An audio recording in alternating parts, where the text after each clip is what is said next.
Our scripture reading is from the book of Jeremiah, chapter 22, verse 3.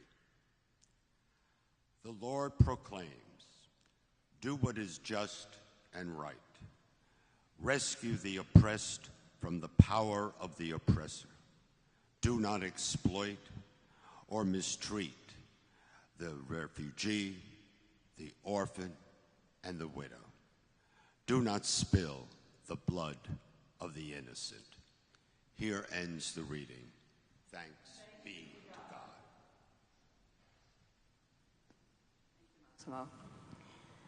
So, Luciano,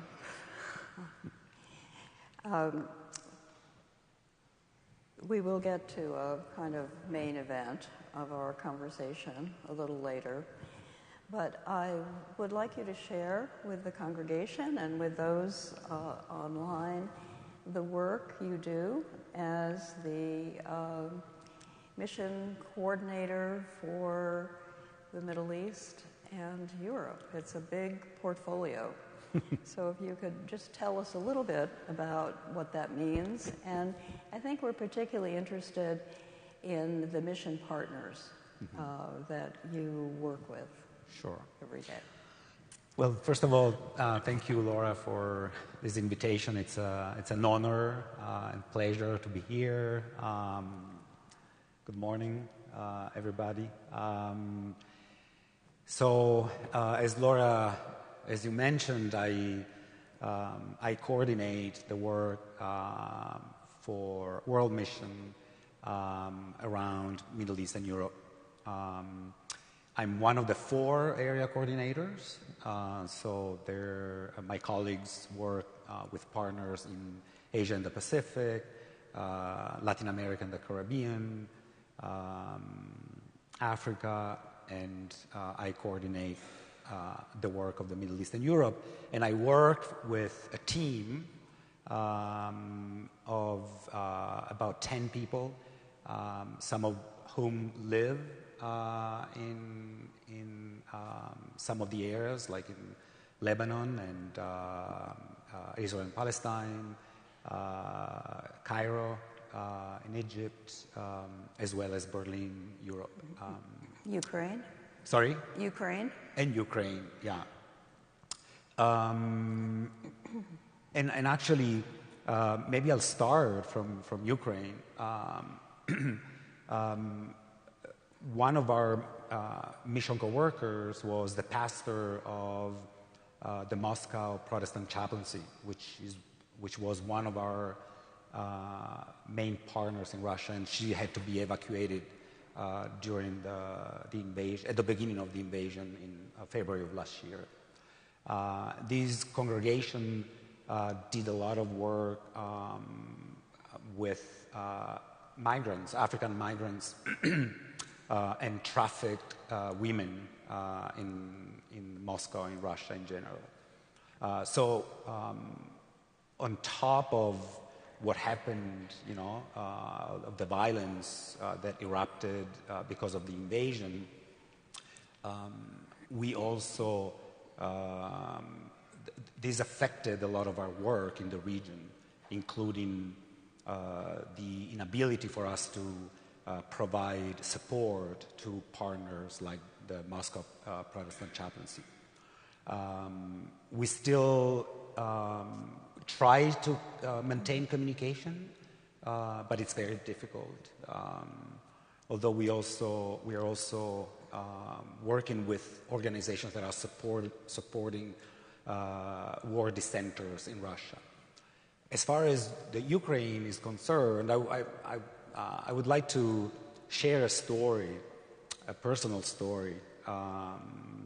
So I, together with the regional liaison for Eastern Europe and Central Europe, Ellen Smith, we traveled to, and actually also part of the delegation was members of our Presbyterian disaster assistance who have been supporting Ukrainian refugees,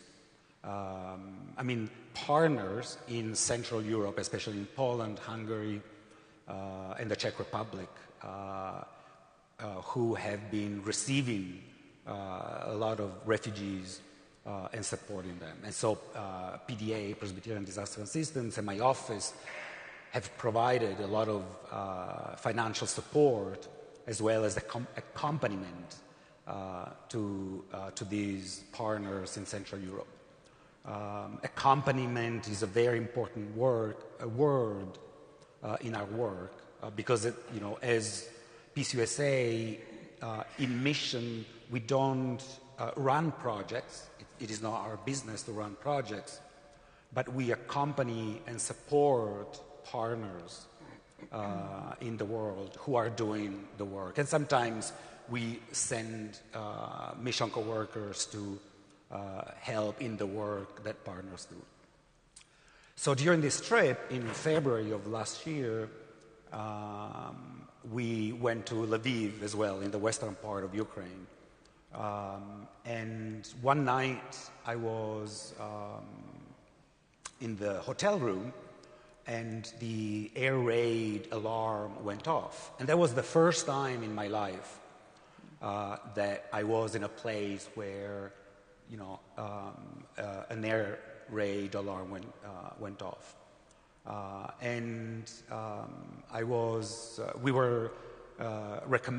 The recommendation was that we should go to a bomb shelter, but that early morning I remembered my mom's voice. My mom was from Naples, and she was a teenager when the Allied were bombing Naples. At some point, she refused to go to the bomb shelter because she wanted to sleep. And she said, if I have to die, I will die. And so I remembered those words, and I decided to stay in bed, not without fear, obviously, but during the same trip, the following day, when after breakfast, we went to visit one of our partners. The organization is called Ukrainian Education Platform. They work with marginalized communities in the Lviv area, including children, orphans, children with special needs, and so on and so forth. And once again, the air raid alarm goes off. This time, we are accompanied by our partners to the bomb shelter there. And I saw the children who were being led to the bomb shelter alongside us. And so I remembered my mother, who had to go to bomb shelters and risked her life during the war. And then I looked at these children, and I said to myself, how long are we going to do this?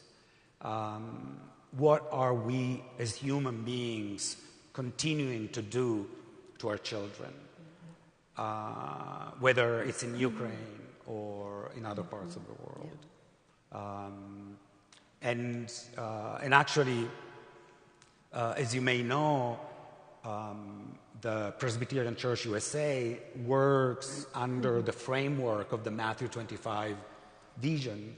There are 6 priorities, or 3 major thematic foci, and then 3 intersecting emphases: congregational vitality, dismantling systems of racism, eradicating poverty, challenging militarism, promoting eco-justice, and challenging heteropatriarchy.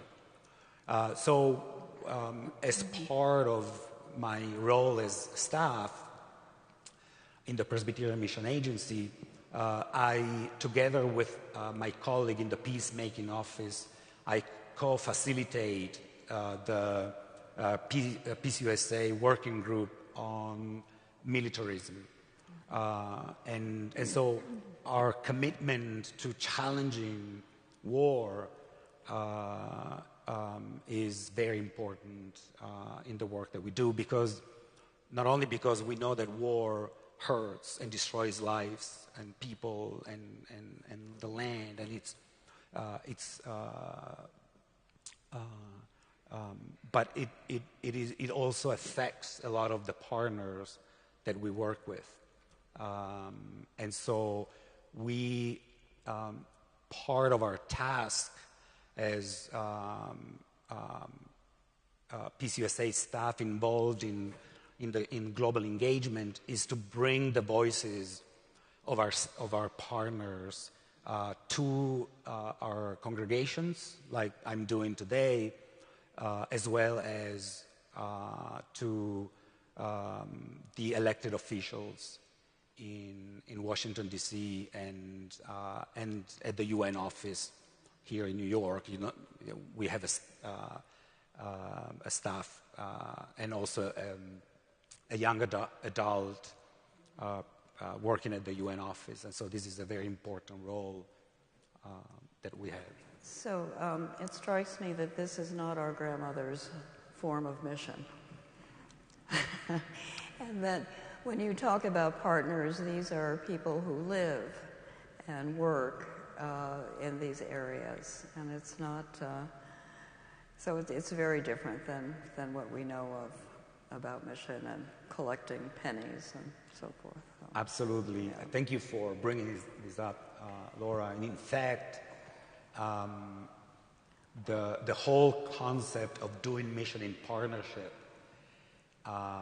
is what PCUSA has been doing in the last 20 years or so. Mm-hmm. So increasingly, the concept of doing mission is no longer not only to send missionaries, but also not just to send financial support without really creating strong, meaningful partnerships and mutual partnerships. It is not easy. Sometimes it is challenging because still PCUSA is compared to some of our partners, is a wealthy denomination in a wealthy country, in a country that decides very often, the fate of other countries. But that's also why we have an important role to speak truth to power. And part of that we do in Washington, D.C. One of the topic that we've been working on, and our General Assembly passed a resolution on last year, was on sanctions, such as sanctions against Cuba, Venezuela, Syria, and it is clear from a lot of studies that sanctions do not affect the people in power mostly, but people in the street. And this is the case. We've seen, our partners in Lebanon and Syria, the National Evangelical Synod of Syria and Lebanon, which is our main partner there, together with the Middle East Council of Churches, have pleaded with us to advocate in Washington, D.C. Against sanctions against Syria, because again, those sanctions are not affecting the Assad regime, but they are affecting people who cannot receive medical instruments, medicines, basic necessities. So that's an important role that we take on. So let's move on to the events of for us in the States Saturday morning, Yeah. and what is happening in Palestine and Israel. And I want to frame this with a PCUSA resolution that has been part of the General Assembly since, I guess, 2015 is when they did this. So I'm just going to, let me see if I can find that. Here it is. So the general resolution of the PCUSA regarding Israel and Palestine. PCUSA affirms the right of Israel to exist within secure borders and the right of Palestinians to self-determination, including the establishment of their own sovereign state and the right of return of Palestinian refugees. So, Luciano, 3 days ago you were in Palestine, and it takes my breath away, and I'm sure yours. We have talked about the fact that there was no clue about what would be happening yesterday, and so we need your guidance to help us through this and help us understand the inequalities that are present, as well as the human beings who are being tossed through this. Oh. Thank you, Laura. Please. This is a very challenging task, and you and I talked about this yesterday, and I've been doing a lot of reflecting and I've been going to the region for many years. So and I've worked with partners in Israel and Palestine with the PCUSA for the last 4.5, but also when I was working with the WSCF, we traveled to the region. We had partners and young people there. So I'm very aware of the complexities of the situation there. But I've seen with my eyes a lot of things that a lot of people who have never traveled there have not seen with their eyes. So originally, when I knew that I was coming to meet the congregation, I was going to invite Rutgers on what our partners in Palestine call come and see, go and tell visits. And so I was going to invite you to join me for a visit. Now, who knows when that will be possible and what is going to happen. It's what is clear is that the situation is, as you know, as you've seen on media, the media is so deteriorated and so awful and so dangerous on so many levels that it's going to be a long haul war on top of everything that has been happening. The first thing that I want to say is it's very important that we don't let what we see in the media frame the only narrative of what is happening. Because right now, what we are seeing is that, Hamas has attacked Israel and that Israel has waged war against Hamas and also some parts of the West Bank. So PCUSA is, because of its policies, but also because we are part of an organization called Churches for Middle East Peace, which put out a statement yesterday we are condemning all types of violence, and whether it is from Hamas, which has killed many people and made hostages and brought them into the strip, as well as the violence that Israel, in its retaliation, is waging against the Strip of Gaza. And one of the thoughts that I have in my mind is, we know that there were Israeli children who were kidnapped and brought into Gaza, which is horrendous. And there are children in Gaza who are dying because of the bomb. So again, what we need to do is to go beyond the images on TV and remember that there are people suffering, on both sides. Then we can go into the political, conversations. But immediately, the need is for us to remember that there are, there's loss of lives, there's a lot of suffering, and again, as I was saying earlier at the beginning of our conversation, there are children who are paying the price of geopolitics and of adults making decisions somewhere else. One of our partners we work with two partners in the Gaza Strip. One is the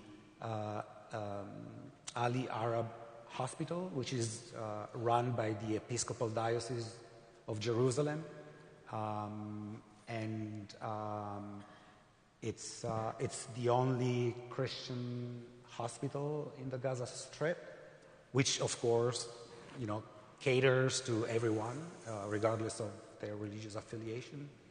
But one of their units is the burn unit for children. And so my office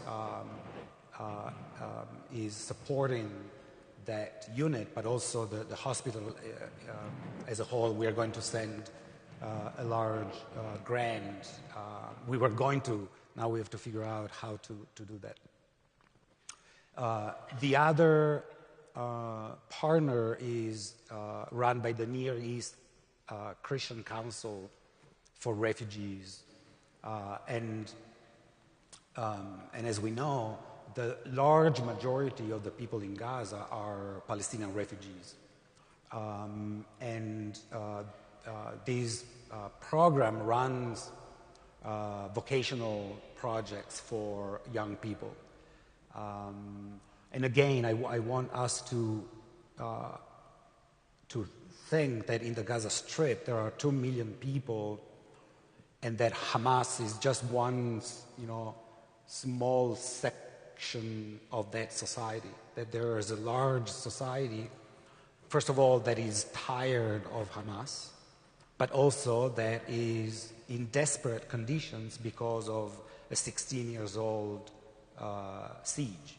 Gaza has been defined as an open-air prison for 2 million people who are unable to leave that strip of land which has become a prison. And so I want us to think that there are, that yesterday before the attacks, there were also young adults who were going to a vocational school, or our partners providing services through the hospital to the population. In the Churches for Middle East Peace statement, as a member of that organization, we also want to remind the fact that the situation in Israel and Palestine has been untenable for such a long time, and we have been calling for changes in policies, in renegotiation of peace talks between Israel and the Palestinians. But it is also clear, as the policy states, that if on the one hand we will continue to reiterate the right of Israel to exist and to live with dignity and peace and security, that there is a military occupation that we cannot forget. And military occupations, the military occupation and also the proliferation of illegal, under international law, of Israeli settlements in the West Bank have exacerbated the situation. I will give you an example. One of our partners in the West Bank is called the Tent of Nation. It's a family. It's a Christian family that has been living there since the times of the Ottoman Empire, and over the years, they have risked being having their land confiscated because of the settlements that are being proliferating around that area. And actually, what is one of the touching, when I visited them, one of the touching experiences was when I saw a stone next to the entrance of the farm. This is a farm that they've owned for, that the family has owned for over 100 years. And on the stone, it was written, "We refuse to be enemies."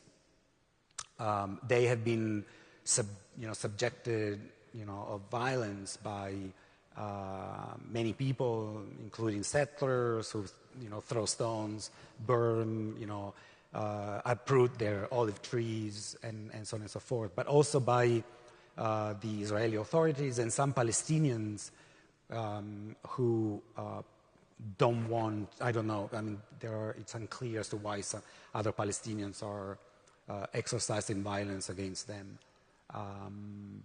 But the power of these families, that they continue to farm their land in spite of all the difficulties, but they've also said, we refuse to become enemies. And so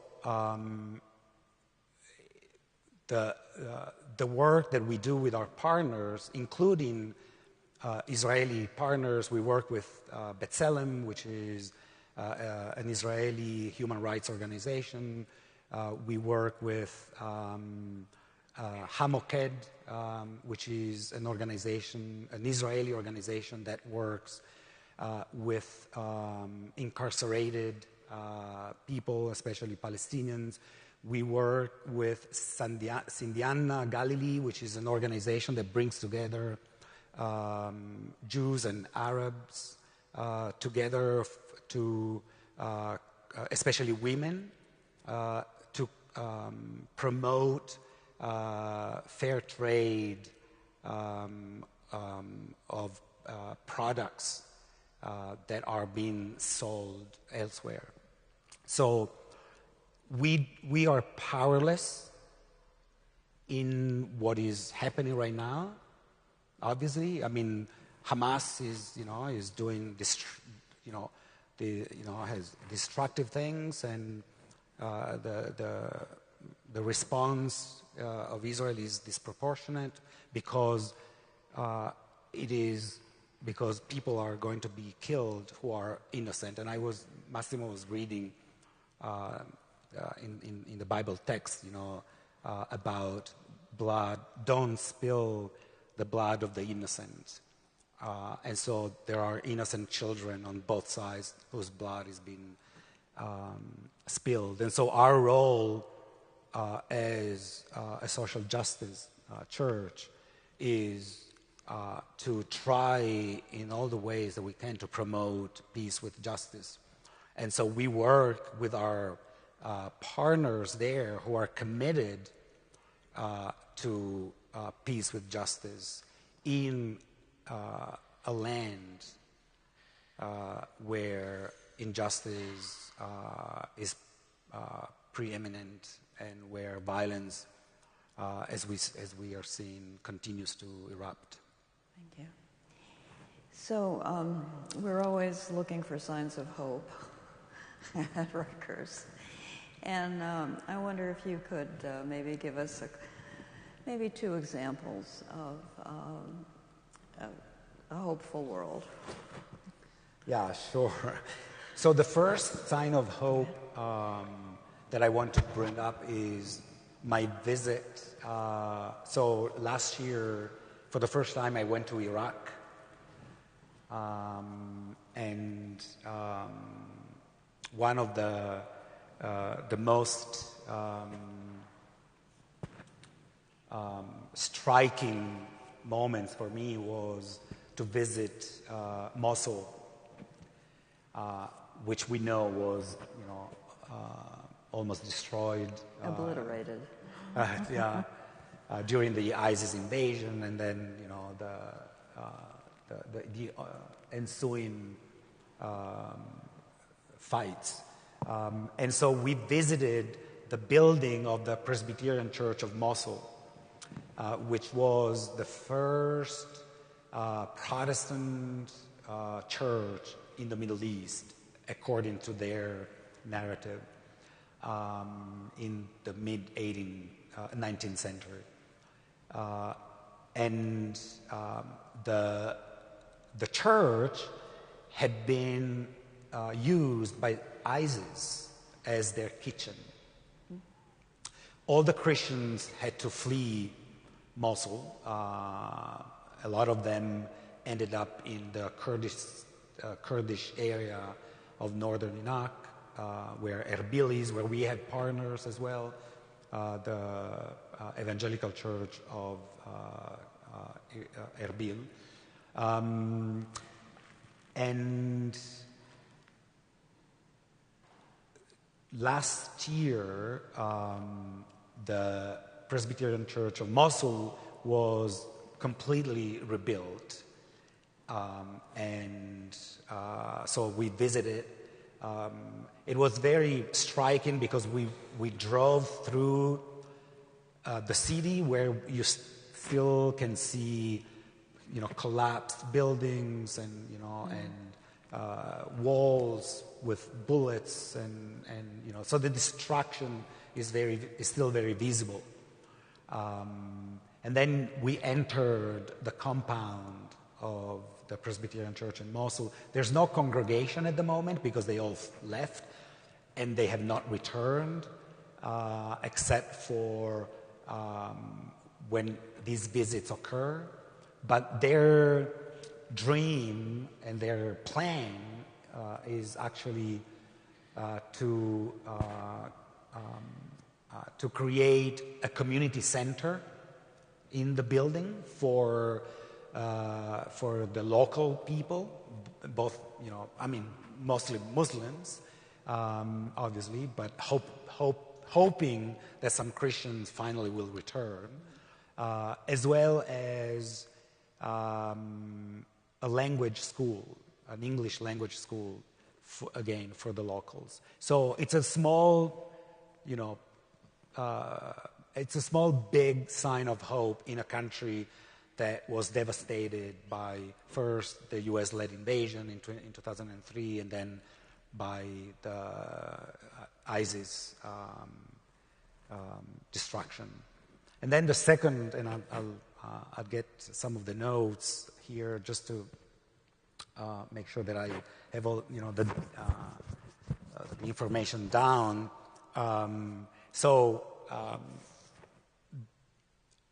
as I mentioned, one of our priorities is eco-justice. And we know that we are under a lot of, the situation, the climate situation is very bad right now. But I got a lot of inspiration by this group of 6 Portuguese teenagers. And by the way, we are planning, together with the Southern Europe Partnership Network, a trip to Portugal to visit our partners there in November. It's our main partner there is the Presbyterian Church of Portugal. And so these 6 teenagers who were children when in 2017 a big fire had erupted and in the area where they lived, and 100 people had been killed by this fire, and a lot of, they have had a lot of health consequences because of that fire. But so just a couple of weeks ago, they together with their lawyers, brought what do you call it in English? A sue? No,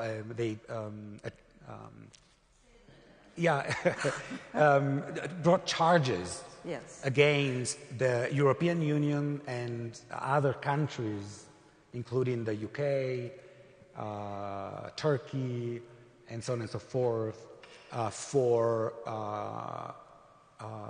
and they brought charges at the European Human Rights Court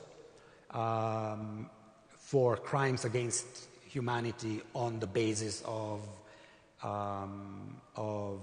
climate devastation and climate injustice. These teenagers are between 11 and 24, and basically their idea is that the EU and the other nations that they are suing have not done enough to implement the 2015 Paris Accord on climate change. And so I draw inspiration, first of all, because it's young people who are taking in their hands a very important struggle, but also because this is a very unprecedented moment. Never before have so many countries been called to answer before an international court on climate change issues. And so I'm sure it's going to be an uphill battle. The countries have already sent their own response, saying that they are not, that they are not responsible. The plaintiffs have been using 3 principles of the EU Constitution, on the basis of which they are bringing these charges. And so the hope that I want to leave you with is that in spite of the destruction and the war and the injustices, the work that a lot of people, as there are many people who destroy, there are also a lot of people who want to build and promote a new world and a new heaven. Thank you, Luciano. Thank you.